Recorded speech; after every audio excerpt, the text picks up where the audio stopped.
আমার আজকের এই রেসিপিটি নতুন রাঁধুনিদের খুবই উপকারে আসবে। আলু টমেটো দিয়ে কাতলা মাছের ঝোল খেতে কিন্তু বেশ লাগে। শীতের দিনে এইরকম একটা তরকারি হলে কিন্তু খেতে মন্দ হয় না। আসসালামু আলাইকুম, কেমন আছেন সবাই? যে যেখান থেকে আমার ভিডিওটি দেখছেন সবার জন্য রইল অনেক অনেক শুভেচ্ছা ও ভালোবাসা। তৈরি করার জন্য আমি এখানে কয়েক টুকরো কাতলা মাছ ছোট ছোট করে কেটে নিয়েছি, চাইলে আপনারা বড় টুকরো নিতে পারেন। এখন সামান্য লবণ ও সামান্য হলুদের গুঁড়া দিয়ে মাছগুলোকে মেখে নেব। মেখে নেওয়া হয়ে গেলে চুলায় একটি প্যান বসিয়ে তেল গরম করে নেব। এবার তেলে মাছগুলোকে দিয়ে দেব।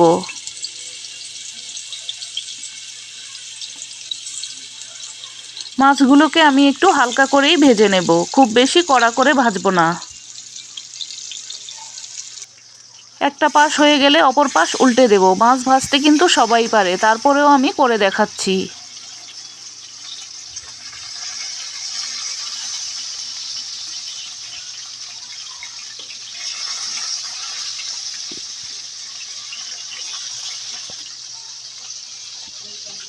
মাছগুলো যখন এই রকম হালকা করে ভেজে নেওয়া হয়ে যাবে তখন আমি মাছগুলোকে তুলে নেব।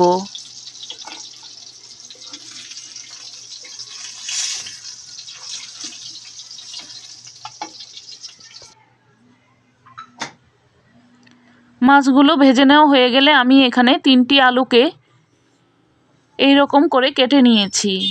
এবার সাথে দিয়ে দেব সামান্য একটু হলুদের গুঁড়া, সামান্য একটু লবণ। এবার হলুদের গুঁড়া ও লবণের সাথে আলুগুলোকে মেখে নেব। মেখে নেওয়া হয়ে গেলে মাছ ভেজে রাখা ওই একই তেলের মধ্যে এবার আলুগুলোকেও ভেজে নেব। আলুগুলোকেও কিন্তু আমি একটু হালকা করেই ভেজে নেব।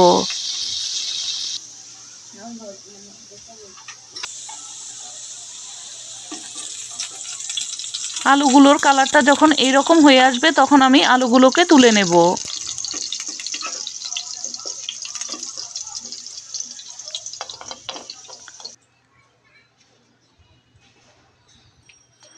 এবার মাছ ভেজে রাখা ও আলু ভেজে রাখা তেলের মধ্যেই আমি 1 মুঠ পেঁয়াজ কুচি দিয়ে দেব। পেঁয়াজটাকে এবার তেলের সাথে ভেজে নেব। সাথে দিয়ে দেব স্বাদ মতো লবণ।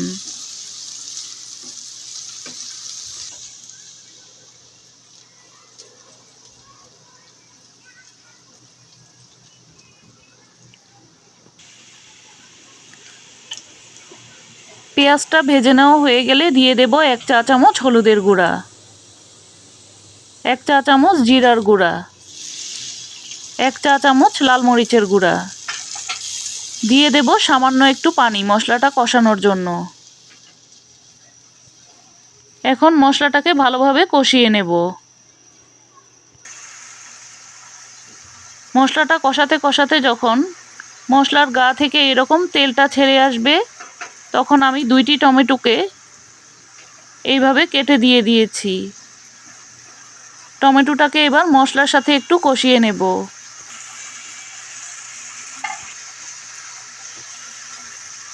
সাথে দিয়ে দেব ভেজে রাখা আলুগুলোকে।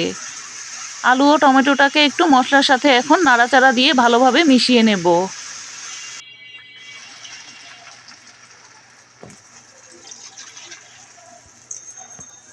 এখন আমি 2 কাপ পানি দিয়ে দেব ঝোলের জন্য। পানিটা আপনারা আপনাদের পরিমাপ অনুযায়ী নেবেন।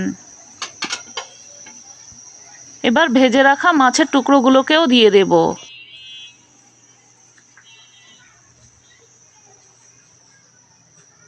পাঁচ 6টি কাঁচামরিচ আমি এইভাবে ফালি করে দিয়েছি। এখন ঢাকনা দিয়ে ঢেকে কিছুক্ষণ রান্না করে নেব। ঝোলটা কিন্তু এখন অনেকটাই শুকিয়ে এসেছে। নামানোর 2-3 মিনিট আগে আমি উপরে কিছুটা ধনিয়া পাতাটা দেওয়ার পর আরও 2-3 মিনিটের মতো জাল করে নেব। এখন আমি চুলার আঁচটা বন্ধ করে দিয়েছি। তৈরি হয়ে গেল আলু টমেটো দিয়ে কাতলা মাছের কারি। খেতে কিন্তু একটু বেশিই মজার। চাইলে আপনারাও এভাবে একবার ট্রাই করে দেখতে পারেন। আবারও দেখা হবে নতুন কোনো রেসিপি নিয়ে। সে পর্যন্ত ভালো থাকবেন, সুস্থ থাকবেন। আল্লাহ হাফেজ।